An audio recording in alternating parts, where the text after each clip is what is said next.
Jim Dandy here. This is the Selling of the Virus Part 2. I'm going to make this, and I'm going to upload all my CDs that I made about 20 years ago, 2005, 2006, 2007. This way, anybody asks me a question, I say go and research my Facebook page. It's a lot better than me trying to take all this information and memorize it. I just can't do it. So let's take a listen to the Selling of the Virus with Tommy Rivers and Boys again.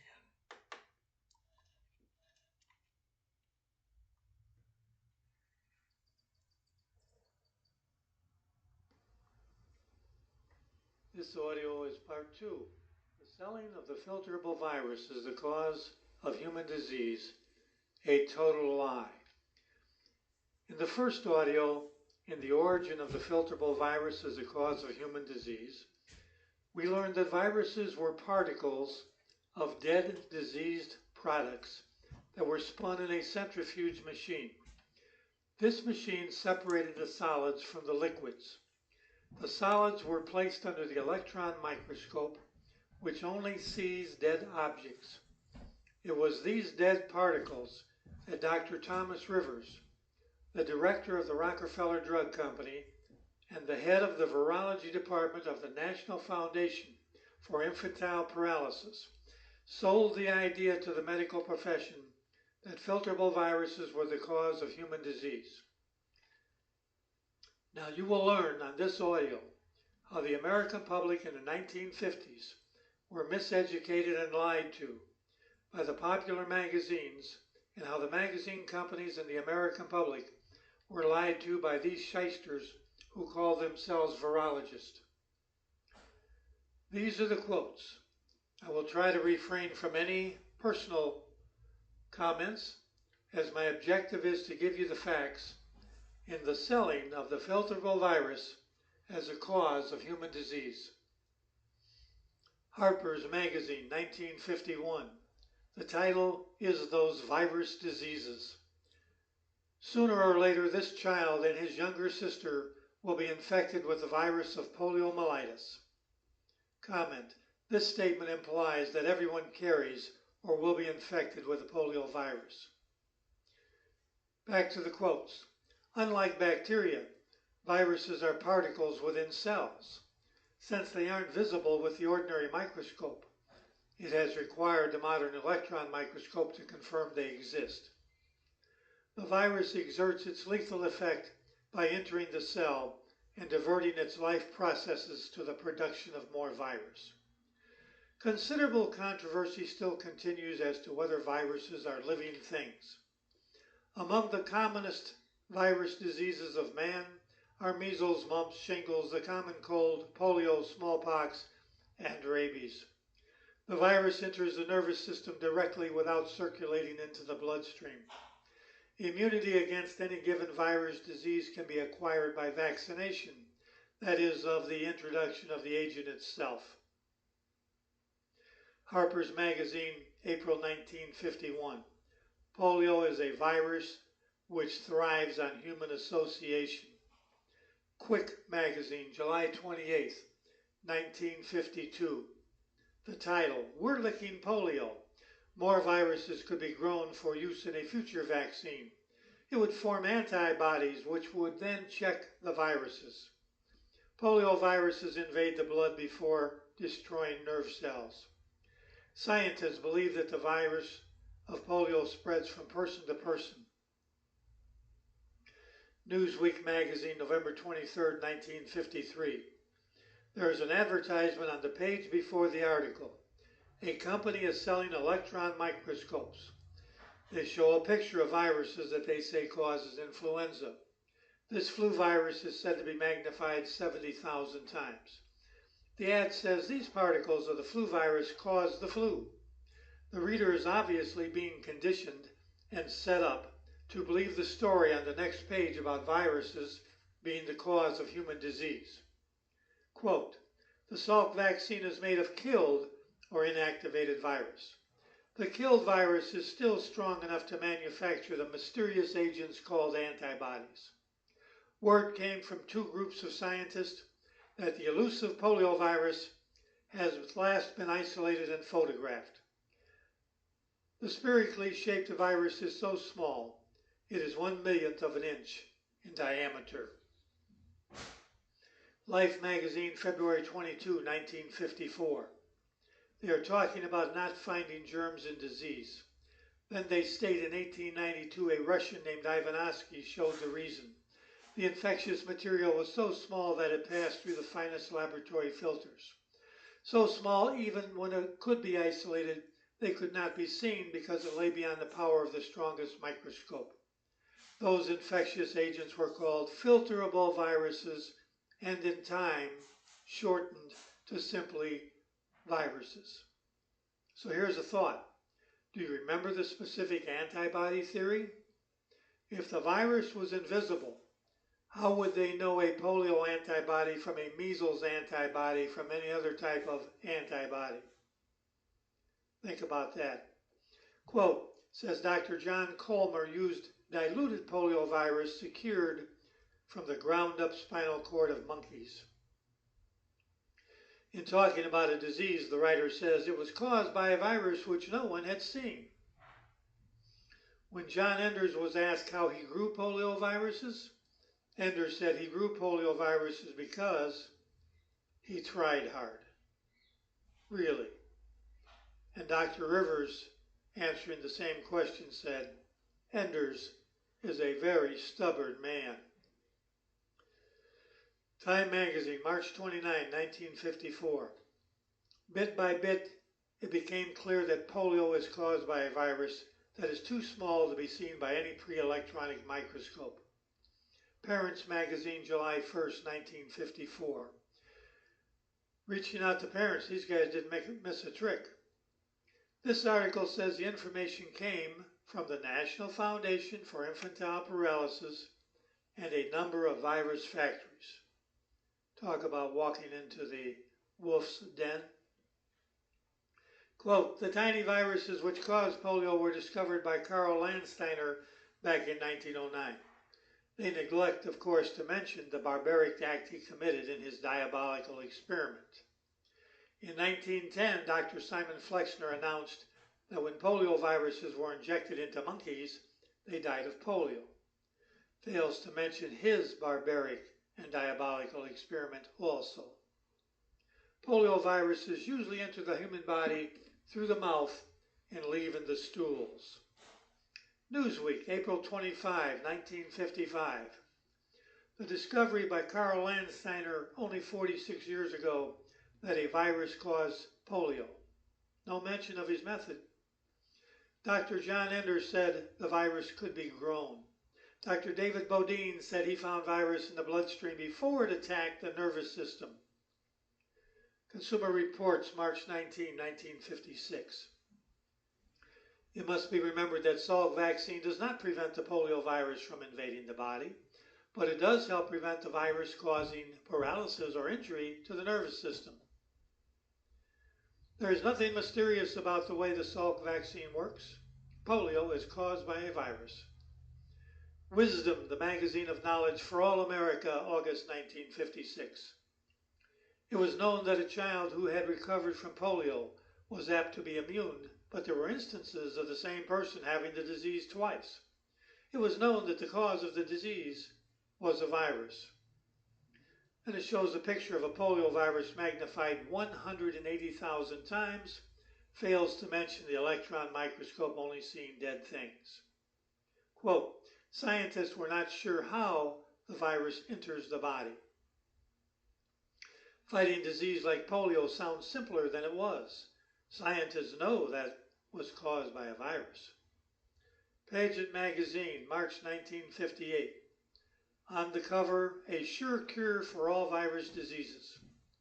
The polio virus attacks the central nervous system.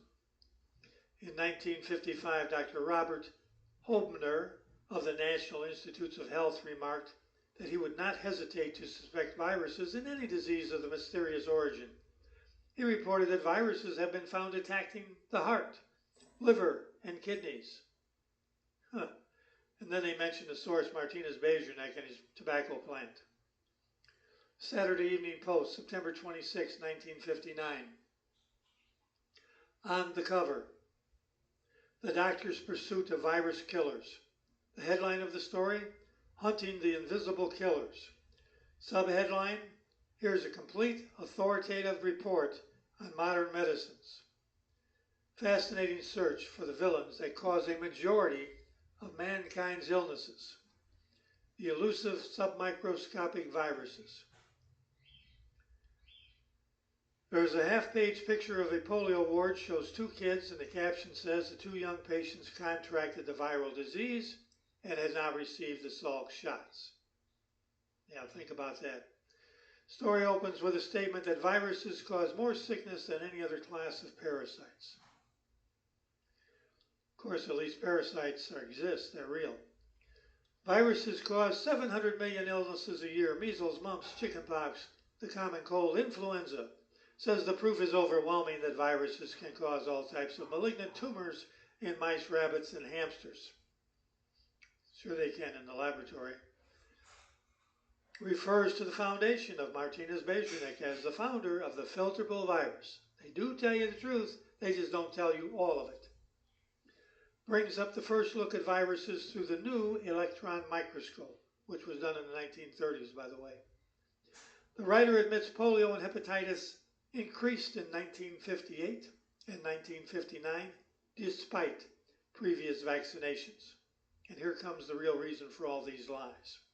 It closes the story by saying, our best hope of protecting ourselves against the viruses is with vaccines. Saturday Evening Post, October 3rd, 1959, headed, Hunting the Invisible Virus Killers, Taming a Dreaded Virus.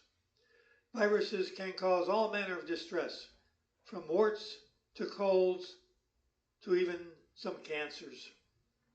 Again refers and references Martinez Bejernik as discovering the filterable virus in 1898.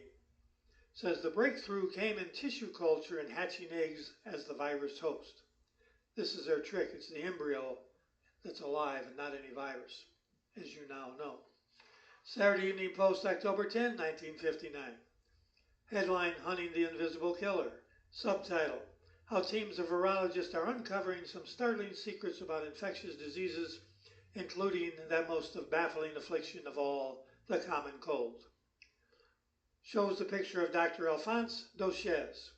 Says in 1930, he became the first to succeed in making an animal, a chimpanzee, catch a cold.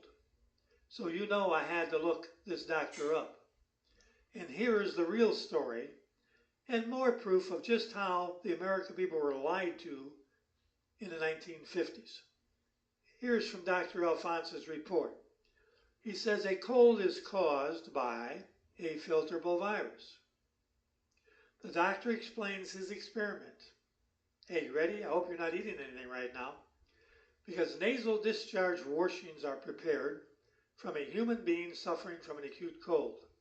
The washings are quickly passed through a filter in order to be removed of all visible bacteria. The filtered material is then inoculated intranasal into a chimpanzee. Within 48 hours, the animal begins to show symptoms of the common cold. In order to test further the belief that the common cold is caused by filterable virus, human volunteers were next employed for the experiment. The material for inoculation was obtained and treated in the same way as for chimpanzees. Folks, this is the exact same experiments that Dr. Salk and Dr. Thomas Francis did during World War II to make their flu vaccine out of nasal discharge. You know, they ought to call this thing the snot shot.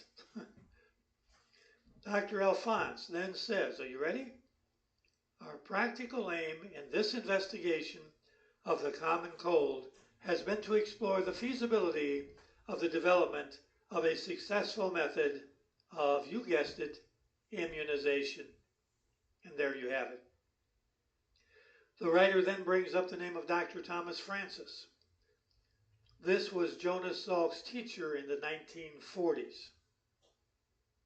During World War II, Francis taught Salk how to use the centrifuge machine to make the flu vaccine out of nasal discharge. Now you know where they got the idea from in the first place. Time magazine, November 17, 1961. A picture of our chief deceiver, John Enders, is on the cover of the magazine. The caption says, "Medicine gains on viruses, the ultimate parasite." The writer opens up and says, "Viruses are born in the air and water." He then says viruses are dead, but they find their targets. He calls them virus particles. Now you know why. They are simply particles filtered or centrifuged products of disease. That's what they are, a part of. Says viruses attacked. Says viruses kill millions of people around the world every year. Here is a sliver of truth. John Enders says he checks virus damage to cells in tissue cultures. This is a slick admission on his part that no virus was seen, just damage to the cells, which was destroyed or damaged because of the poison that he injected into the tissue culture. And that is how this trick is played. Again, the half-truth emerges. Enders refers to Martinez-Bejernik naming the virus a filterable virus. The writer also says Peyton Roos in 1910 proved that a filterable virus is a cause of cancer in chickens. This is how they lie to you, folks. They neglect to mention that Roos ground up and filtered a cancerous part of the diseased chicken. This virus poison was injected into a healthy chicken. Life magazine, February the 8th, 1963, shows a picture of Salk. Says Salk inspects a sample of the polio virus growing in tissue culture. And the band plays on. Oh, by the way, John Enders' reward for growing the polio virus, his reward, he was given credit for making the measles vaccine in 1963. And they all lived happily ever after in the Polio Hall of Fame, which should be torn down and renamed the Polio Hall of Shame. And that's how the selling of a filterable virus as the cause of human disease was sold to the American public. Just like the so-called AIDS virus deception, the deceivers spoon-fed the information to the media. The media never investigated. They did nothing. They just wrote down what they were told to write down like good little boys and girls, and passes this stuff off as facts. And they leave out the most important facts, and now you know how it works. They just leave out the truth. My next audio will give you quotes from Time magazine and others as to what really happened with the 1955 Salk vaccine massacre that killed 10 kids and paralyzed 200 more and ruined the lives of thousands. Again, you can contact me at jimokelley@yahoo.com. Thank you once again, and please pass this information on to as many people as you can. Here's one book, and here's the other book. They're both the same books, different titles, for obvious reasons. I made these CDs over 20 years ago. I was the only one, one of the only ones that had this information. And I'm going to put them all on my Facebook page, my CDs of these stories. And I've got 8 or 10 more to do. So this is Jim Dandy, exposing medical myths one at a time. I will see you the next video.